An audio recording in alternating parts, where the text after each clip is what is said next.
할렐루야, 성도 여러분 반갑습니다. 오늘은 3월 23일 수요 예배 하나님 앞에 드리겠습니다. 지난주에는 수요 그때 일정이 출장도 많고 해서 녹화를 못했는데 이번 주는 이제 이렇게 한 주간 늦춰서 하게 됐습니다. 수요 예배에 참여하시는 분이 그렇게 많지는 않는데 그래도 이렇게 예배 함께 하신 우리 성도님들 환영하고 또 축복합니다. 예배 안내부터 먼저 드리겠습니다.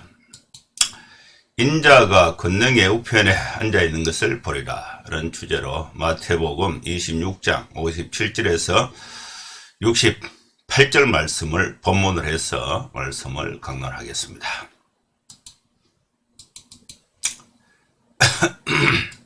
예배 순서는 묵도 찬송, 성경, 설교, 축도하는 순서로 진행을 하겠습니다.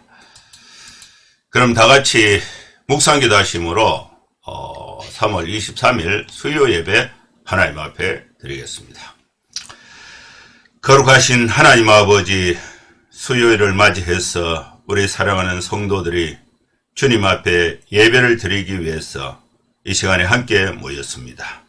예배 가운데 역사하시는 성령 하나님께서 우리 각자의 마음속에 또 하나님의 사랑과 은혜와 또 위로하심으로 함께해 주시어서 우리가 다시금 위로함을 받고 고침을 받고 능력을 받아서 이 세상에서 하나님의 자녀로서 당당하게 살아갈 수 있는 세상의 빛이 되게 하여 주시옵소서.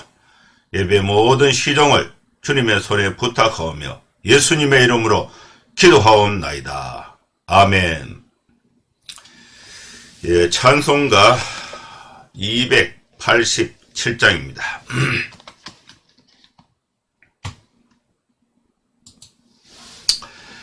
예수 앞에 나오면 죄사함 받으며 주의 품에 안기어 편히 쉬리라. 우리 주만 믿으면 모두 구원받으며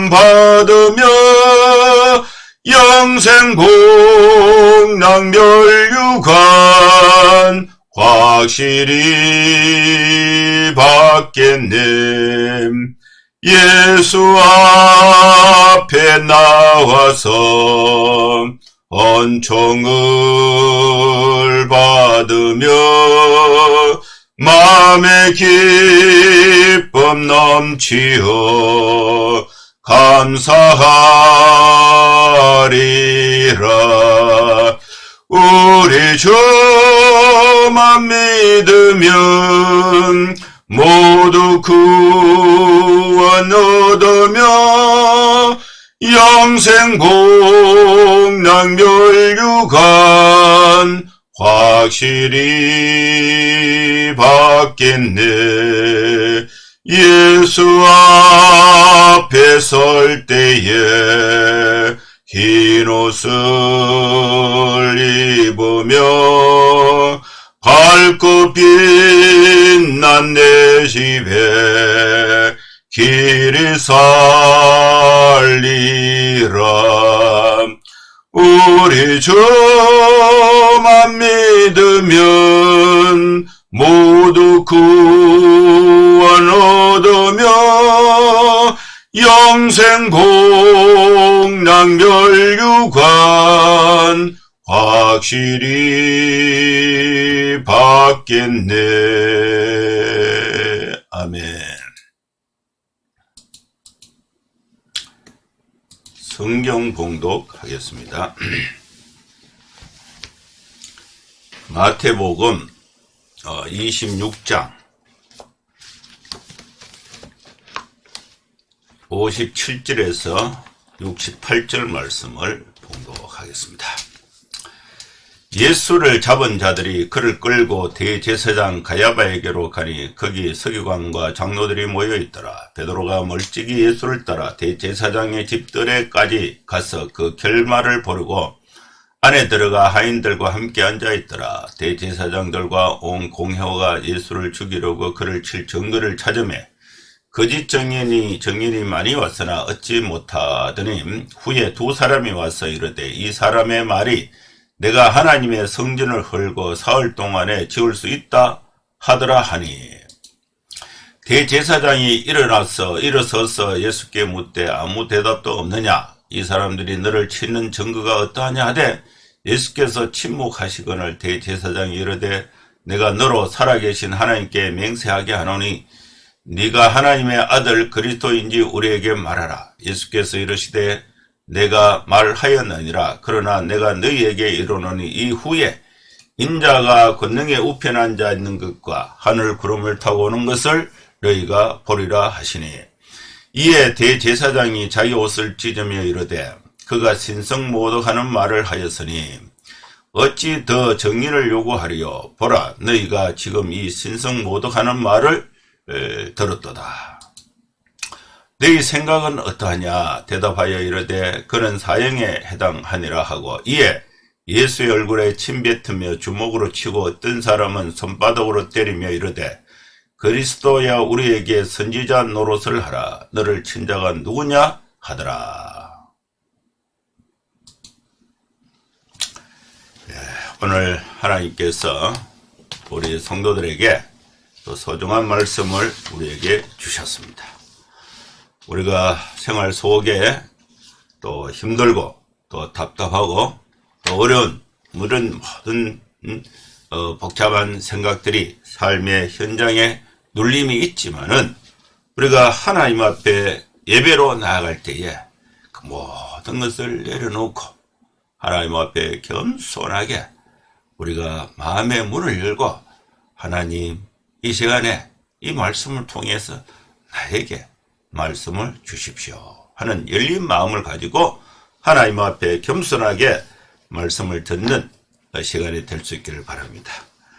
우리가 설교를 들을 때에 이러한 그 자세와 태도는 굉장히 소중한 것입니다. 하나님의 말씀이 우리 삶을 지배하게 될 때에 우리 속에 복잡한 모든 것들이 싹 녹아지고 하나님이 역사하셔서 우리 생애 가운데 다시금 은혜를 주시고 다시금 힘을 주실 줄로 믿습니다. 우리가 읽었던 이 본문의 말씀은 예수님께서 공회에서 재판을 받으시는 그 과정을 소개하고 있습니다. 유대 공회 사내들인 대제사장을 비롯해서 지도자들은 적어도 일주일 전부터 이 대제사장들을 비롯해서 유대 지도부, 특히 이 사내들인 공회는 예수님을 잡아서 사형을 시켜야 한다. 이런 결론을 가지고 일주일 전부터 준비에 들어간 것입니다. 이 정확한 증거를 찾지를 못하니까 어떤 그 흉계를 써서라도 예수님을 제거하는 일이 유대 사회를 안정시키고 또 이 대제사장 자기들이 또 만들어 놓은 그런 체제를 유지하는 길이라고 생각을 한 것입니다. 그런데 이 사내들인 공회가 예상치도 못했던 이 예수님의 12제자 중에 한 사람인 유다가 예수님을 팔아서 이렇게 도움을 주니까 예상보다 빨리 쉽게 예수를 사내들은 공회가 이렇게 잡아서 손안에 두고 있는 것입니다.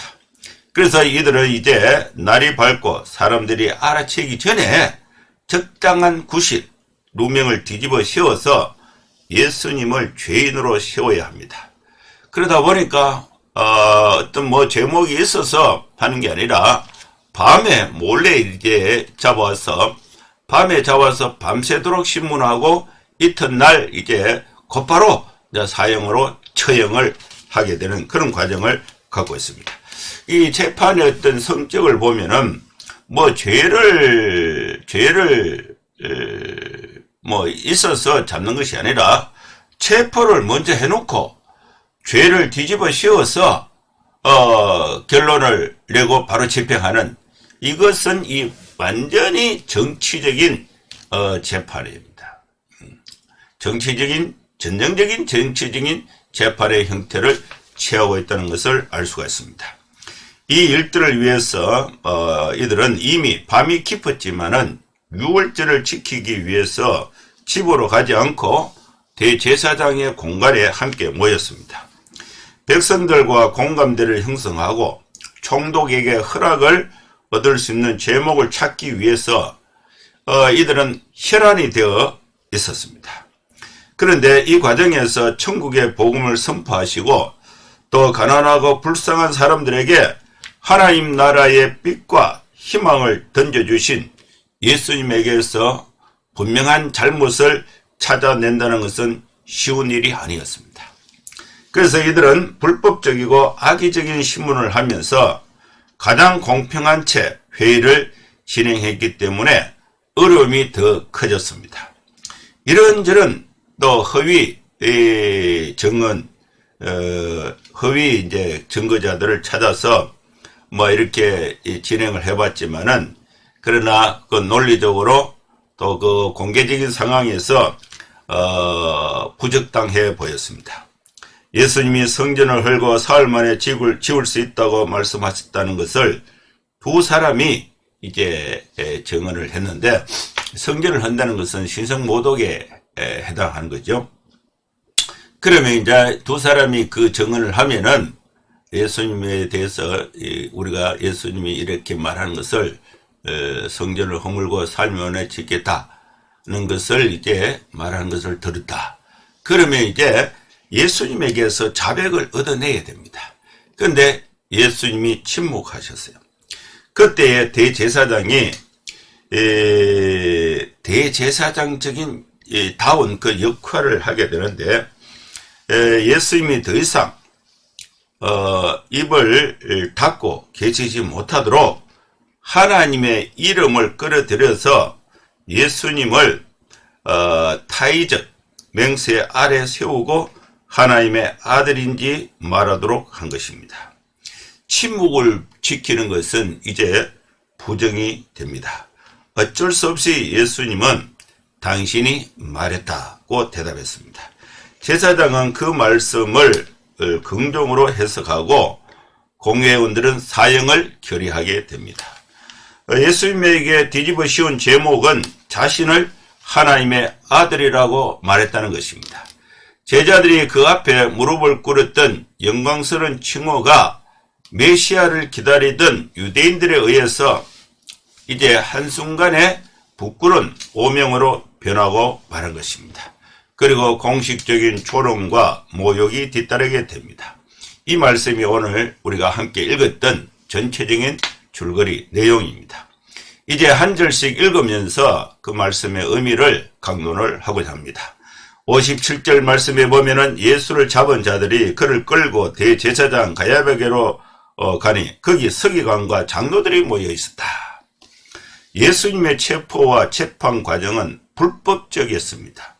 특히 밤에 공회가 모이고 재판 과정을 하룻밤에 다 해치운다는 것은 언제 어디서나 부당한 제도적인 폭력이 되는 것입니다.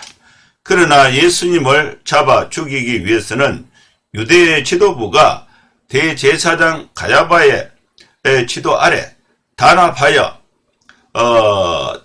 있고 또 뜻을 모아 있고 또 밤늦게까지 대제사장의 공간에서 기다리고 있었습니다. 이들은 전체 공회가 아니라 공회를 지도하는 핵심 공회원들로 추측이 된 것입니다. 살해드린 공회는 한 70명 정도 됐는데 전체 공회를 지도하는 그 핵심 멤버들이 모여서 이것을 진행하고 있는 것입니다.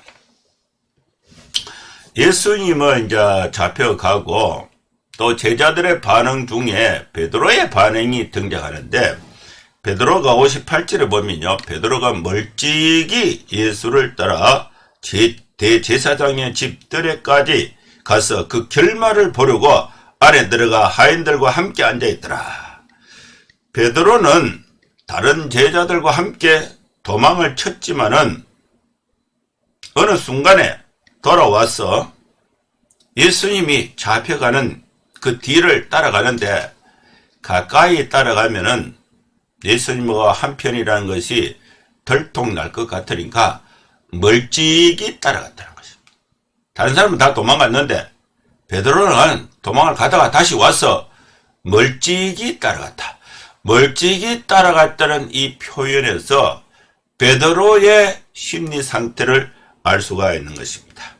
마태는 그가 예수를 따랐다고 함으로써 베드로의 관심이 예수님에게서 집중되어 있었음을 강조하고 있습니다. 베드로는 끝까지 그 결말이 어떻게 되는가 끝까지 보려고 종들과 함께 앞마당에 앉아 있었습니다. 베드로는 누구보다도 예수님을 더 사랑했고 복음에 더 열정적이기 때문에 차마 멀리 끝까지 예수님을 배신하고 도망을 갈 수가 없었습니다. 그러나 예수님을 향한 더 큰 사랑과 믿음 때문에 베드로는 이번에도 누구보다 더 큰 실패를 경험하게 됩니다. 멀찍이 따라갔다는 이 표현이 베드로의 상태를 잘 이렇게 표현하고 있습니다. 여러분 우리도 멀찍이 따라가는 베드로의 자세, 워낙 요즘에 교회가 이 코로나 방역 이런 것 때문에 욕을 먹고 이렇게 하니까 내가 그리스도인이라는 사실을 공개적으로 표현하는데 멀찍이 내게 위해가 오지 않을까 멀찍이 따라가는 그런 자세가 없는지 우리가 점검해 볼 필요가 있습니다. 이 59절 말씀에 보면요, 대제사장들과 온 공회가 예수를 죽이려고 그를 칠 거짓 증거를 찾고 있습니다. 대제사장이 사회자가 되어서 온 공회가 예수님을 죽이기 위한 증거들을 수집하고 있습니다. 제목도 없이 잡아와 놓고 또 이에 어울리는 구실을 찾는 사후 처방입니다.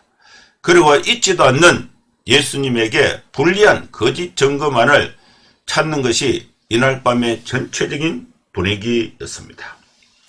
거짓 증인이 많이 왔으나 거기서 이제 합당한 증거를 찾지를 못하고 후에 두 사람이 와서 공의 앞에 이제 고발을 하는데 두 사람이 이 사람 증언의 능력이 있으면 최소 두 사람은 법적인 증언 능력이 있습니다. 이 사람의 말이 내가 하나님의 성전을 헐고 사흘 동안에 지을 수 있다 하더라 하니 많은 거짓 증인들이 나섰고 저마다 이런저런 말을 했지만은 공회는 백성들을 선동하고 공감대를 형성할 수 있는 설득력 있는 또 증언과 증거를 얻지 못했습니다. 또 합법을 가장해야 했기 때문에 최소한 2명의 일치된 증언이 있어야 했습니다. 그런데 마침내 두 사람이 나서서 예수님이 하나님의 성전을 헐고 사흘 만에 지을 수 있다는 것을 말씀하셨다고 증언했습니다.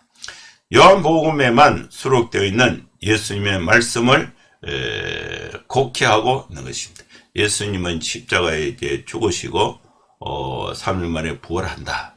이것을 이제 예수님의 육체를 성전으로 보고 이 성전을 허물고 3일 만에 다시 짓는다. 부활에 대한 말씀을 하셨는데 이것을 예루살렘 성전에 46년 동안 지었던 예루살렘 성전을 허물라. 그러면 3일 만에 짓겠다. 그러면 이 예루살렘 성전에 대한 가치를 존중하고 있는 하나님의 집으로 존중하고 있는 이 산헤드린 공회의 그 가치를 무너뜨리는 거예요. 그리고 또 3일 만에 짓는다는 것은 불가능해요. 이것은 성전에 대한 모독, 하나님에 대한 모독이다. 이렇게 이제 해석을 하게 된 것입니다. 이때에 이제 대제사장이 일어서서 예수께 묻되 아무 대답도 없느냐. 이 사람들이 너를 치는 증거가 어떠하냐 하되 대제사장은 이 정언에서 예수를 죽일 수 있는 희미한 가능성을 발견하고 벌떡 일어서서 예수님이 당신이 진짜로 이런 말을 했나? 성전을 허물으라 3일날 이 말을 했느냐? 이것을 이제 확인하고 있는 것입니다. 대제사장의 질문, 당신은 아무 대답도 없소. 이런 말은 예수님에게 변호의 기회를 주려는 것이 아니라 죽일 구실이 될 만한 자백을 얻어내려는 것이었습니다. 여기서 이제 질문을 얻으를 간파한 예수님은 이제 침묵을 하셨어요. 침묵을 하시니까 대제사장이 이르되 내가 너로 살아계신 하나님께 맹세하게 하노니. 이제 대제사장은 머리가 좋은 사람이에요. 법에 아주 능한 사람입니다. 율법에. 그래서 예수님으로 하여금 하나님께 맹세하면은 반드시 정직하게 말을 해야 되는 거죠. 둘러서 댈 수가 없어요. 맹세하게 하노니 네가 하나님의 아들 그리스도인지 우리에게 말하라. 자, 이 말은 아니다고 말할 수 없고 맞다고 말해야 되는 그런 상황이 된 것입니다. 대제사장의 닥달에도 예수님은 입을 열지 않으셨는데 왜 그러셨을까? 예수님의 경우는 자신에게 불리한 말을 하지 않고 고소인들이 증거를 찾게 만드는 묵비권의 행사라고 볼 수가 없습니다. 대속의 죽음을 이루려는 결심으로 그렇게 하셨다고 보는 것이 당연한 것입니다. 사람들이 오해하고 곡해하는 거짓 증거들이므로 예수님은 그 정확한 의미를 설명할 수도 있었습니다. 하지만 의도적으로 거짓 증거들을 모으고 어떻게 해서든지 죽일 구실만을 찾는 이 정치 재판의 자리에서 참된 의미를 설명하는 것은 아무런 의미가 없는 것입니다. 어떤 설명을 해도 그들은 진실을 받아들이지도 않고 그들의 목적만 달성하려 할 것입니다. 그렇다면 침묵은 정당한 예수님의 침묵이라는 답변이 되는 것입니다. 변호는 불필요하게 됩니다. 이런 마음을 예수님이 가지셨다고 볼 수가 있습니다. 그래서 이 대제사장은 이 증거도 효과가 없을 뿐만 아니라 예수님의 그 긴 침묵이 재판의 걸림돌이 되고 있음을 발견했습니다.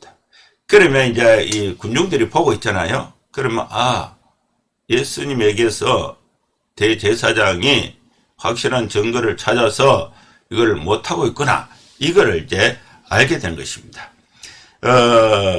걸림돌이 되고 있음을 이제 대제사장이 이제 발견하고 그들이 인정하지 않았던 예수님의 말씀을 그대로 거론하면서 침묵 자체를 대답으로 간주할 수 있는 특단의 조치를 취하게 됩니다.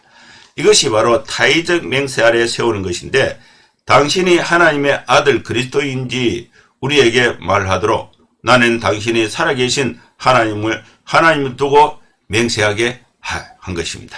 이제 말씀을 하지 않으신다는 것은 그렇지 않다는 것을 부정이 되는 것입니다. 그러면은 예수님은 사실대로 대답할 수밖에 없습니다. 이 말씀이 이제 64절에 등장하는데 예수께서 이르시되 내가 말하였느니라. 그러나 내가 너희에게 이르노니 이후에 인자가 권능의 우편에 앉아있는 것과 하늘 구름을 타고 오는 것을 너희가 보리라 하시니 예수님은 마침내 예수님이 이제 하나님의 아들이다 라는 사실을 대제사장 당신이 말을 했다고 대답한 것입니다. 이것은 직접 맹세하거나 진술하시지 않으면서도 긍정하시는 대화의 방법입니다. 물론 대제사장도 긍정으로 인정을 했습니다. 예수님은 제자들에게 가르치셨던 것처럼 그들이 이제부터 인자가 권능의 오른쪽에 앉아있는 것과 하늘의 구름을 타고 오는 것을 볼 것이다 라는 말을 첨부하게 된 것입니다. 대제사장도 이때만은 인자를 예수님으로 바르게 이해를 했습니다. 예수님은 대제사장의 질문을 긍정하셨을 뿐만 아니라 아주 간단하게 예수님이 십자가의 죽으심과 부활 후에 있을 예수님의 천상, 하늘 위의 통치와 재림을 선포하신 것입니다. 이에 대제사장이 자기 옷을 찢으며 이르되 그가 신성모독하는 말을 하였으니 어찌 더 증언을 요구하리요. 보라, 너희가 지금 이 신성모독하는 말을 들었도다. 너희 생각은 어떠하냐? 대답하되 그는 사형에 해당하니라. 이렇게 대답했습니다. 예수님이 이제 하나님의 아들이라는 것을 공개적으로 선언을 하고, 또 거기에 또 추가해서 인자가 권능의 우편에 앉아 있는 것과 그리고 구름을 타고 오는 것을 너희가 보리라. 예수님이 이제 성천하셔서 하나님의 권능의 우편에 앉아 있고, 그리고 다시 재림하신다는 것을 말씀을 하신 것입니다. 그래서 이 말을 들었던 이 대제사장은 슬픔과 분노로 이제 잊고 있던 그 대제사장의 그 예복을 찢고 하나님을 모독했다. 하나님을 모독했다. 신성모독 죄목을 뒤집어 씌운 것입니다. 그래서 예수님이 현행범이 되고 공회원 모두가 정인이라는 점을 설명한 것입니다. 예수님과 믿는 제자들에게 신비한 진리요, 확인된 진실이었던 것이 그들에게는 하나님을 모독하는 것으로 된 것입니다. 대제사장이 공회에 사회를 하면서 사회에다가 공회원의 의견을 묻자 모든 회원이 사형에 해당하는 죄다, 이렇게 이제 찬성을 하게 됩니다. 이제 이게 사형에 해당하는 죄다, 이걸 확정을 하고, 그 다음에 이제 어떻게 됐냐면은 67절에서 68절에 있는 말씀인데, 이에 예수의 얼굴에 침 뱉으며 주먹으로 치고 어떤 사람은 손바닥으로 때리고 이르되 그리스도야 우리에게 선지자 노릇을 하라. 너를 친 자가 누구냐? 유대인들의 그 성스러운 재판은 이제 끝났습니다. 죄목은 정해졌습니다. 예수님은 자신을 그렇게 알리셨고 사람들이 그렇게 믿을 것을 요구하시고 기대하셨고 또 믿는 사람들의 신앙 고백을 기꺼이 받아들였기 때문에 죽음은 피할 수 없게 된 것입니다. 예수님의 그 선언에 대해서 믿음과 믿지 않음이 충돌하고 진리와 진실에 대한 정반대의 확신이 부딪힌 결과인 것입니다. 재판에 참석했던 유대 지도자들은 예수님을 믿지 않았기 때문에 확신을 가지고, 예수님이 신성모독했다는 확신을 가지고 조롱을 하고 또 면박을 준 것입니다. 그러면서 그리스도라는 영광스러운 칭호는 그들에게는 어린아이 장난감에 불과하게 된 것입니다. 예수님의 얼굴에 침을 뱉었어요. 침을 뱉는다는 것은 아주 모욕적인 행위가 되는 것입니다. 주먹으로 쳤다. 어떤 사람은 손바닥으로 예수님을 때렸다는 것입니다. 뭐 요즘에는 구타 이런 게 많이 없는데 제가 군대에 있을 때는 많이 맞았어요. 막 그냥 막 짝대기로 막 그냥 손으로 막 발로 막 참 때리고 막 밟고 막 욕하고 막 이런 것은 아주 뭐 일상적인. 저는 장교로 근무를 했는데도 저는 때려보지를 않았어요. 맞는 걸 많이 봤어요. 기합은 받아보고 야구 방망이 가지고 엉덩이 이제 이렇게 맞아보기도 하고 이렇게 했는데, 이 어떤 도구, 그죠? 말을 가지고 이제 그 기합을 주는 거죠. 엎드려 뻗쳐 하거나 뭐 이렇게 기합을 주는 건 힘은 드는데 힘이 들어요. 그리고 또 뭐 막대기를 가지고 이렇게 때리는 거, 이런 거 아프기는 한데 그래도 기분은 좀 괜찮아요. 괜찮다는 것은 뭐 좋다는 것이 아니고, 그런데 그 얼굴에 침을 뱉고 막 떼아기를 때리고 이 손으로 막 치고 이런 거는요, 느낌이 훨씬 더 모욕적이에요. 분노가 더 일어나게 되는 것입니다. 예수님의 얼굴에 침을 뱉었다는 것은요, 아주 멸시가 심했다는 것을 볼 수가 있습니다. 주먹으로 때리고 손바닥으로 때리고, 그리고 또 이렇게 그 눈을, 그죠? 손으로 눈을 가지고 눈을 가려 가지고 눈을 이렇게 묶어 놓고 이제 머리를 때리고 이렇게 하면서, 그러면 볼 수가 없기 때문에 사람의 얼굴을 때리면은 저절로 눈을 감게 돼요. 그러면 맞기는 맞았는데 누가 때렸는지 알 수가 없어요. 또 여러 사람이 막 달라붙어서 막 이렇게 하면은, 그러면서 이 유대 군중들이 예수님을 조롱하고 있어요. 그리스도야, 우리에게 선지자 노릇을 하라. 네가 이거 많이 예수님이 이제 많이 맞았는데 누가 쳤는가 한번 맞춰봐라. 선지자 같으면 다 알 수가 있잖아요. 이렇게 이제 예수님이 멸시와 조롱을 받게 되는 것입니다. 예수님이 멸시와 조롱을 받게 되는 그 말의 핵심 증언은 예수님께서 하신 말씀입니다. 내가 그리스도다. 그리고 이후에는 인자가 권능의 우편에 앉아 있는 것과 하늘 구름을 타고 오는 것을 너희가 보리라. 이 말씀 때문에 예수님이 멸시와 또 침뱉음과 주먹으로 치고 손바닥으로 때리고 또 이렇게 조롱을 받는 사형에 처하게 되는 결과가 된 것입니다. 여러분, 예수님의 고난은 우리를 죄에서 구원하는 수치의 고난이, 우리를 죄에서 해방하는 고난이 된 것입니다.